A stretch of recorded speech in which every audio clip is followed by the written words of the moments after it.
they proclaim Christ's name, and they're killed for proclaiming Christ's name. Islam calls a martyr someone that's out waging war for the sake of Allah, and they die in that war. So they totally redefine the concept of martyrdom. And so, yeah, I was talking to my son about it, and I said, if Allah is God, I don't want to go to heaven. well, That was my telling. That's why I told him. But he was talking. He's kind of in that all religions are right, and they all going to reach there. And I says, if Allah was God, I don't want to go there. I'd rather go to hell. well, in the radio show, I think I don't know if I mentioned it. I wasn't in here the whole time, but the Quran says twice that Allah is the best of all deceivers. Deceivers. Deceivers. That's Satan. So exactly, Revelation tells us who the best of all deceivers is. So when I see Terry Jones had a shirt that said Islam is of Satan, I got offended at that.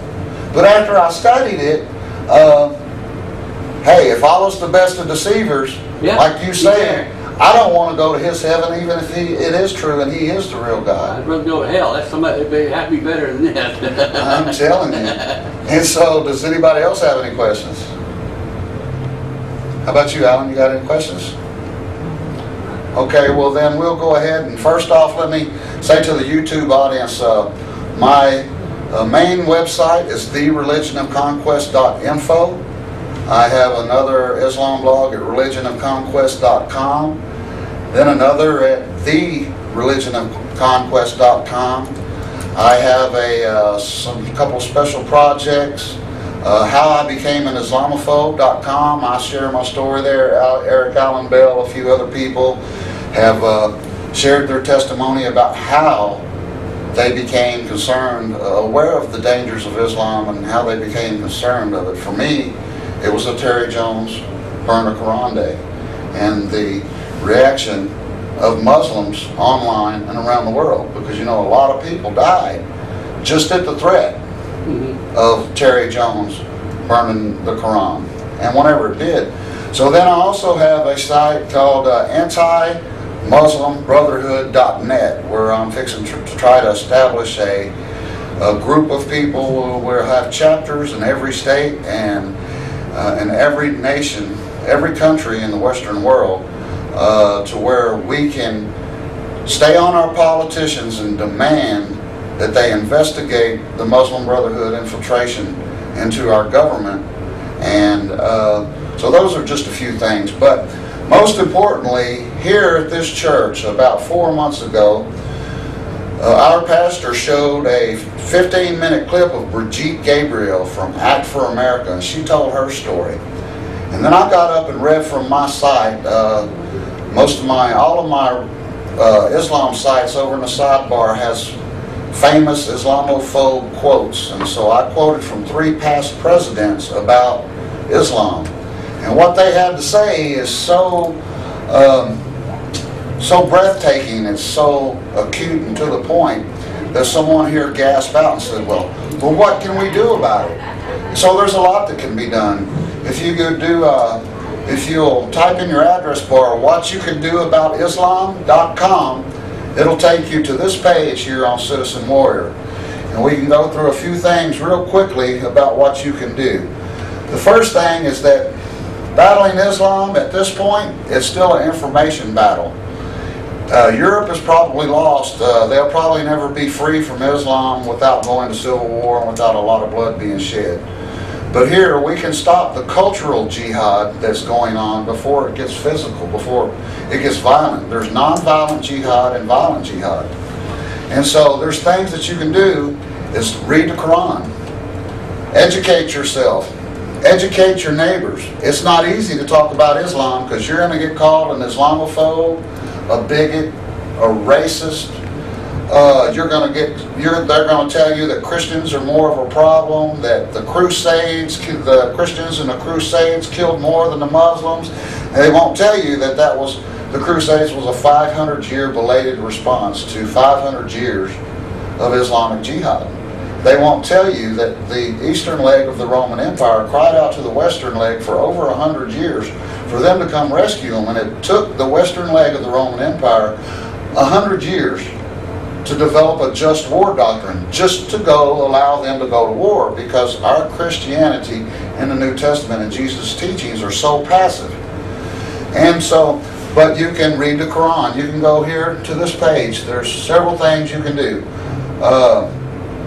First off, he advocates for signing up to the open fuel standard. If we can get off of the Middle Eastern oil, because we finance for our own demise. Every time we go to the pump, we're sending money to Saudi Arabia. They turn around, print books, come over here, open up jihads, put books in them that teach Muslims that they're supposed to hate America, they're supposed to hate Westerners, and that Islam will one day conquer the world. You take the pledge, read the Quran, educate your neighbors, educate your family. You can join Act for America. I mentioned them just a minute ago. Brigitte Gabriel was the video that our pastor showed here. They have several chapters here in Houston, and I was a member of one, and on Tuesday I'm going to a 911 remembrance rally that they're holding. It's some place where you can go and get your voice joined with others if you want to speak up about this. You can do things like share articles, but be crafty about it or skillful. Everything here I've got at thereligionofconquest.info. I have a bunch of flyers, brochures, booklets that can be handed out. You can get on Facebook. You can do a page, your own website. You can always just talk to your friends, share videos. Yahoo Answers. You can go to Yahoo Answers and ask a question about Islam and start up a public conversation about Islam.